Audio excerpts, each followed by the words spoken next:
Hi there. Welcome to the Felt Dyslexic Radically Radiant podcast. I'm Liz Buckridge. And I'm Donita Coburn-Amadeo. And we are going to talk about dyslexia, meditation, art, and entrepreneurship. Yes, we are. You ready? Yes, I'm ready. Okay. So it is May 15 when this episode airs. And we are in series 2, episode 2. Okay. How about it? Yeah. All right. And also I wanted to let everyone know that is the Japanese micro-season bamboo shoots sprout. So cool. I love bamboo shoots. I do too. They grow so fast. They do. Okay. So I have a question for you. Okay. All right. I'm ready. What does it mean to trust your mind when it doesn't work in linear ways? Do you want me to answer first, or do you want to answer go first? Ahead. Okay. So I said that this might be what I've struggled with the most in my life is trusting my mind because of, the dyslexia plus ADHD. Like my husband thinks linearly, where he can have 24 hours and know what's going to happen within the 24 hours, and then all the different steps that he has to get done and within that. And I he says to me that I have like circular thinking where I'm there and then I'm there and then I'm there and then I'm there. And my whole life, like through school, it's you're doing it wrong or whatever. And so I think that that's what I've struggled with the most is, so what does it mean to trust your mind when it doesn't work in linear ways? I am still on that path. Yes, I understand. Like to be a creative person or an artist or whatever, I'm like, I don't know. 80% of people think in a linear way, and then there's the 20. I don't know. But do you trust your mind? More and more. Yeah. Right. So because you appear to be a person that trusts your mind. Yeah, but I had to like go through the worst scenarios that you can think of pretty much in order to get there. Right. So like I had to trust everyone else but myself, and then they were not trustworthy until the point where I'm like, I'm the only person left. I have to figure out how to trust myself. Oh my God. And then I did. And now I'm here. That's inner strength too. That's cool. Oh, that's so interesting. Okay, so when you were talking, I was listening and I was thinking. And what I was thinking is that I have been working so hard on it's not about not trusting my mind, but getting my mind out of the way so that I can do the deep healing work that I do in my practice. And it's so interesting because I used to kind of like mush them all together. And recently, because I was planning ahead of time, I'd be like, I have to have this and I have to have this. Now I don't have any idea what I'm going to do. So the biggest intention that I set is to get my mind out of the way so that my intuition and my connection can kick in. So that's interesting because I think I did trust my mind. And it was because of things we've talked about earlier where I never really valued that linear thinking in the way that society does, right? So for me, I already thought it was kind of cool and swirly in there. Popcorny in there. And so I did trust my mind. And then it's almost like I'm now on the other side where I'm like, it's not that I don't trust it. I needed to move over. I needed to get out of the way. Is that interesting? Like out of your mind and into your intuition more? Yeah, into my intuition, into my divine connection. Yeah. Yeah. Into my total woo-woo. Yeah. I mean, it's true. It is. It is true. I do better when I trust my intuition as well. Yeah. So maybe our minds are overrated. Well, definitely our minds are overrated. We could talk about this later, but yeah. Yeah. I mean, our minds do what our minds are supposed to do, and they do them in a spectrum of different ways. So your mind works its own beautiful way. my mind works its own beautiful way, and other people have a myriad of other ways that their minds work, right? And it's so I guess for me, it's more about like celebrating the differences within the minds and not expecting everyone to think the way I think. Yeah. And I don't want people to expect me to think like them. That Yeah. they won't be my friend. I think I expected myself to think like other people. Yeah, that makes sense. Yeah. Yeah. And now I do that less. And I surround myself with people that can think in linear ways that I really respect, that have Right. rote memory, that can think like, okay, this is the next step Right. for you to do. I just surround myself with those people instead of expecting it from myself. Yeah, that's a good point. Yeah. I think I do that too. That's the other layer to all of this, right? Is having a lot of diversity and a lot of help. Yeah. A lot of help from and a lot of collaboration, people. Right? Yeah. Yeah. Yeah. I like collaboration. I like collaboration too. Well, I have a dyslexia quote for you. Okay, cool. Okay, so this is from Dyslexia, Embrace It and Harness Its Strengths from Franka P. Price. And ability to spot patterns in chaos. Dyslexic brains naturally find order in seemingly unrelated data. Enhanced memory for experiences and stories. This makes them exceptional storytellers and historians. Wow. Who's this guy? I think it's a woman. Him before. Oh, it's a woman? I don't know. Franka, I called. I hope it's a woman. I have no idea. I need to look them up. But this is someone who's an expert on dyslexia? Yeah, it's from the book Dyslexia, Embrace It and Harness Its Strengths. That's cool. Can you read that one more time? I'm sorry. No, that's I want okay. to hear it again. The whole thing? Uh-huh. Ability to spot patterns in chaos. So dyslexic brains naturally find order in seemingly unrelated data. And enhanced memory for experiences and stories. This makes them exceptional storytellers and historians. So like the memory for experiences is called somatic memory. Yes. And we're good at that. Like we'll remember something that's just like sort of surprising. Yeah. Yeah. You said that to me before, and now every time I go through those lights, I think about you.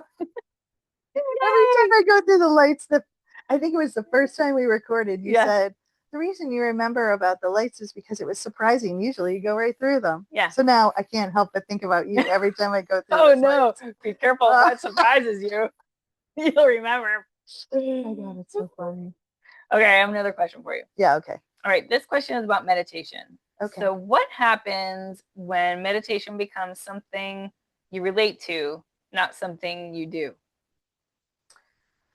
So the first thing that comes to mind for me about this is a personal experience, which is that I would have called myself a meditator for years because I related to that through yoga and through just being a present person, but maybe not as present as I thought I was. Whereas I was not actively practicing in a disciplined way every day like I do now. So I think it's kind of common where people say they're meditators because they kind of relate to it, like, well, I'm a yogi or I'm a runner, and so I'm obviously a meditator because if I'm out there running, there are similarities, but the actual practice and discipline of meditation is more specific. So now I'm a really true, true blue. How do you do this? Is this true blue? I don't know. I'm a That's cool. I'm a real true blue meditator. Like I don't just relate to it, I experience it every day. Yeah. Well, for me, that's the shift, relating to meditation as part of my identity. Like I meditate is who I am. But I think that I really like your answer better, actually. Well, it's just different, but I am really curious about this identity. Yeah. So can you say more about that? Well, identity is really fascinating to me because like everyone has an identity of who they are, right? Like if it's political, right? Their identity, right? Yeah. Or like you can go down a rabbit hole with that one. Right. Or if they have like if they're a scholar, right? Or if they're like Right. I blue see what. collar, Yeah. or like you can have this identity. Right. And so part of my identity that I've formed over time is that I meditate. Like it's part of my identity, Yeah. you know? And So, but you meditate, so you are a meditator. well, I do every day, but I'm not as um I'm not as far along as you are. You know, Interesting. like Yeah. I Yeah. if I skipped a day, I may or may not notice, whereas you wouldn't. Oh yeah. When. I mean, I see it on my app, right? Like I do it every night, Right. and I would, but I don't know if it would like really put me like really affect me major. Like you would just be like, whoa, I'm not doing that again. Right. I'm not skipping a day like that Right. again. No. Like for me, I would be like, all right, oh, all right. It would be like less. My app says to me, if I ever don't meditate through my app will say, "Did you meditate somewhere else?" You get three. This is three, not this is two. You get three passes in my app that you meditated with something else besides the app. So sometimes, even if I'm meditating with something else or I'm just meditating in silence, I turn my app on and silence my noise so that my app knows. I don't know who's in charge. Maybe it's my app. Wow. Oh yeah. So that's your identity. Like you're really It's deep. so important to me. Yeah, And yeah, it's yeah. so important to me that I get credit for it. I want credit for it. Oh my God, that's My so daughter funny. likes a lot of credit. I do like credit for the things that I do. I do. And I don't even care if that credit, I mean, I actually prefer the credit to come from me. I Yeah. mean, this is an app, right? But I want them to know. So okay, so I would never skip. And if I did, if let's say I did in that moment while I'm getting ready to go to bed, and my app would say to me, "Really? Did you really not meditate today?" And I'd be like, "Well, right now I'm going to meditate," and I would make up for it. Oh my God. Which is not recommended to be I meditating love that. at bedtime, but whatever. I love that. Yeah. I want to become more like accountable with myself with it. Because Yeah. I tend to meditate a lot when I get like frazzled or I need that support. Like I use it as like support, whereas I really am wanting to be someone that it's like the support before I need the support. Yeah, I get it. Okay. You want me to tell you a little secret? Yeah. Okay, it's not so much of a secret because I put it on social media, but so I started meditating daily, at least once daily, and most often twice daily, because I had high blood pressure and I Oh, was on right. medication. Did I say this already in Yeah. this podcast? Okay. High triglycerides. And through meditation, I changed all of that in my blood work. So for me, it's like, I'm not going back to high blood pressure. I'm not going back to high triglycerides. So it keeps me very, yeah, yeah, I need to get on yeah, it more. yeah. Well, everybody, I mean, it has so many benefits that are so much even more than what I'm saying. Yeah. Yeah. Anyway, okay, that's good. Okay, question about art. Okay. Okay, how do you stay connected to art when life feels demanding or distracting? I mean, honestly, I don't.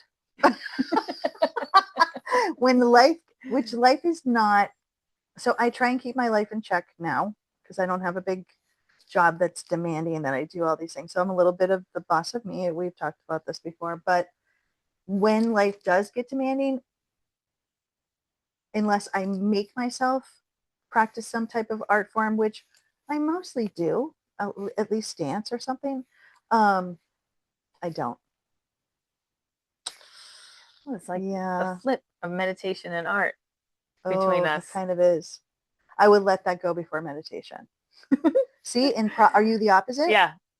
Yeah. Okay. That's so Yeah. interesting. Yeah. So putting the time in to my year-long project, like Mm, whatever year-long project I'm in, like right. I have to work on it every day. Yeah. And carving out the time to draw as if like it's as important as a job, that it's like a job I do for myself, right? Yes. So if I don't get to drawing something every day, then it's every other day, like a deadline. Right. Like I don't miss 2 days Right. ever. Right. Right. Yeah. Okay. Ooh, all right. I love how that just worked out where, I know. yeah, it kind of balanced us out, right? Yeah. I Yeah. I wish I could say that I would, make sure. And my art is like your art is much more specific, right? Because it's, you have a particular art form. Whereas I'm dancing and I'm pretending I'm a character and I'm, making vision boards and I'm doodling and I'm doing all kinds of different things. You probably do something every day. Well, I definitely am a aesthetics chaser. So I'm at least appreciating art every single day because if something's not beautiful, I will make it beautiful, Yeah. even if it's just like 2 seconds. Yeah. So maybe does Yeah. that count? I think so. Okay. All right. Then I guess I do. Oh my God. Oh, All right. fun learning all these things. I'm learning Yes. so much about myself Yeah. and a lot about you. Yeah. Yeah. Yeah. It's good. Yeah. Okay, so question about entrepreneurship. And then I have an etiquette quote too. Okay. So I have a feeling you're gonna have a lot to say about this. How does running a business change the way women relate to power and authority? It's so interesting because um, I feel like I do have a lot to say about this, but I'm not sure that I've been working on it so much, claiming my power, not dimming my light, all of those things. I haven't necessarily connected it to entrepreneurship. So when you say that, I have to think, okay, how does it connect to that? I mean, it feels almost like intrinsic instead of intentional. What did you Okay, say? I said Good. my massage practice and now felt dyslexic, my online Mm-hmm. business are both in service of others. Right. So like that's my true north, is being in service and solving a problem. And so that is just how I relate to power and authority, is being in service, Hmm.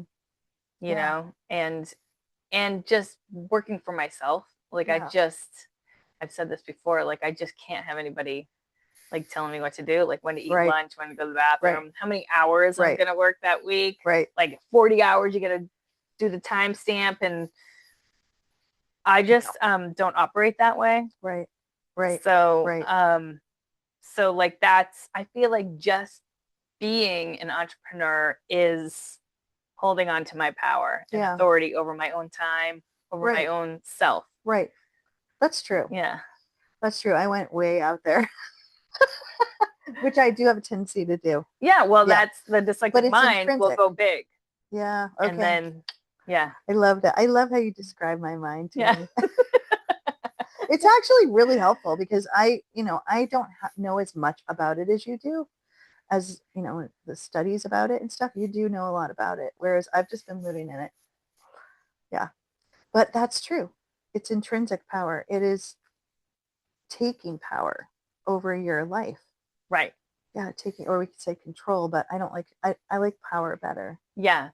Yeah. Like Yeah. power over, right? Like it's been this norm, I guess, almost to have power over someone else, right? Mm, And I have, since I was like 10, I saw that and I'm like, nope, nope, no, that's not for me. no, No one's going to have power over me. no. I love that. That's really good. And even, you know what? Okay, now I'm thinking of something else. So recently I pulled a card that was all about strength, self strength. And since I pulled that card about strength, I have been catching myself every time that I want to go weak, every time that I want to make an excuse, every time that I want to manipulate, for lack of a better word. It's not really manipulate as much as it's sort of like well, it is kind of manipulating. Like get your way. Yeah, like if I want Paul, my husband, to do something for me, like I'm catching myself using old tactics that I don't want to use in my power. It's not a powerful place to come from. And so just calling myself, or if I just feel like, oh, gotta walk the dogs, I go, no, I have these strong legs that can walk the dogs. So I'm just trying to reframe everything around feeling a sense of my own power and my own strength. And that really, that it's crazy how I've gone this long without doing this check, check, check, check. It's making me better, I think. I love that. I love that so much. I tend to get very frustrated. Oh, another thing about power too is that I have given up my power in Oh, my personal life. I have given in my personal life, I give my power away. I don't want to be in charge in my personal life so much. But in my business, I do. mm-hmm. So I am working on that. Because you would like to accept your power within your personal relationships. Yeah. Yeah. Okay. Good. And Brad doesn't let me off the hook with that. He doesn't want any power over me. Right. He's like, you got to go figure that out. Right. You know, right. Whereas in the past, I would just give it all away. Yeah. Yeah. And so, good. Yeah. That's really good. And just being aware that in your personal relationships, I'll sometimes, the worst habit I have around this is trying to make somebody else feel comfortable by not actually fully owning my expertise or my knowledge or my power. I do that, and it has bitten me. I mean, hard. It has bitten me, and I still do it. I still find myself like acting like somebody knows something, and like just not saying like the more that I know about it, like just kind of acquiescing. And I have to catch myself, just like the strength thing, just like the victim thing. I have to catch myself doing it in order to correct it, because it's the default is so grooved in. It's like a neural pathway. Yeah.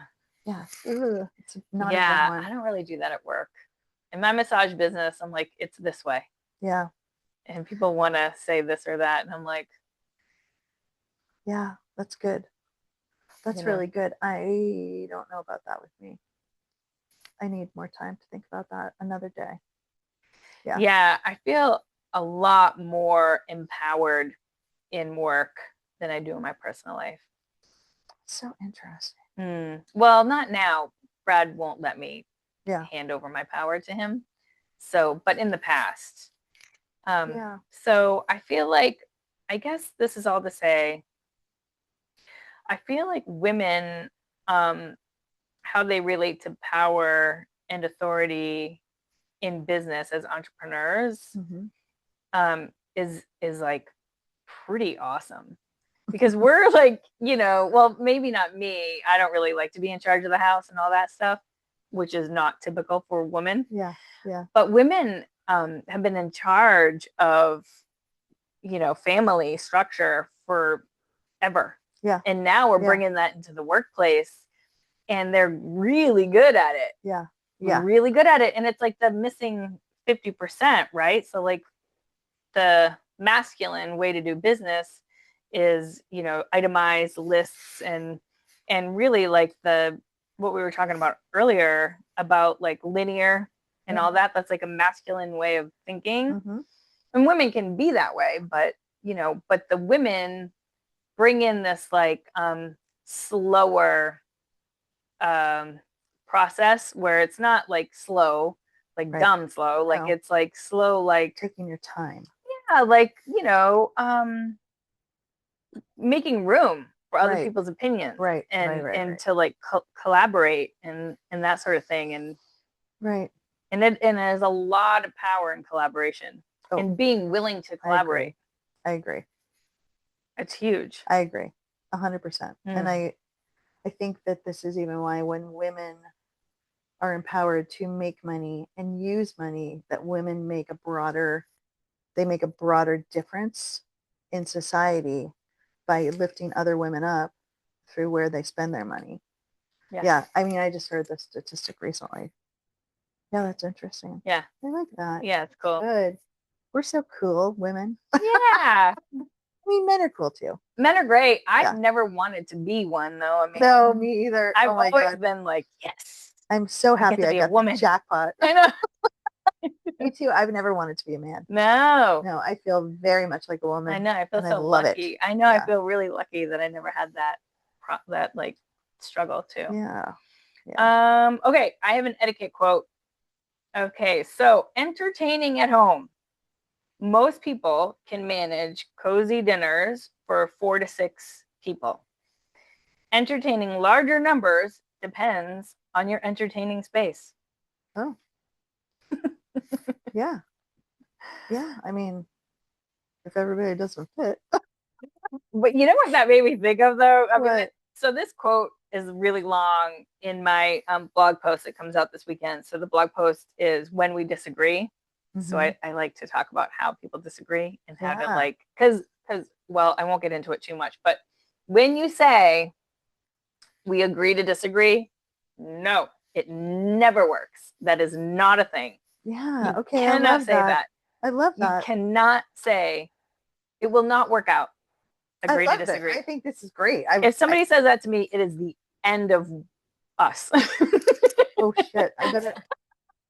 Wow, I better be careful because sometimes I No, will use that. no, don't say it. Don't say it. We're gonna fight it out. I wouldn't with another woman though. I'd only say that to my husband, and that's No. only to buy some time to really be to work it out. Yeah. Well, anyway, yeah, that's a whole separate thing. But Oh my anyway, God. yeah, no, you gotta like work it out. You gotta figure it out. Okay, you know what I hate? What? When people say I'm Switzerland. Oh yeah, well that's the same thing. You can't be that. I'm like, no. No, you got to plant You're the flag not and have a thing. Which line are you standing on? Yep. Yeah, you're not Switzerland. No. Okay. Ugh, okay. I could get in trouble. I could get in trouble with this one. Yeah, we're gonna get in trouble. Yeah, whatever. It's gonna be fine. It's good trouble. Yeah, it's good trouble.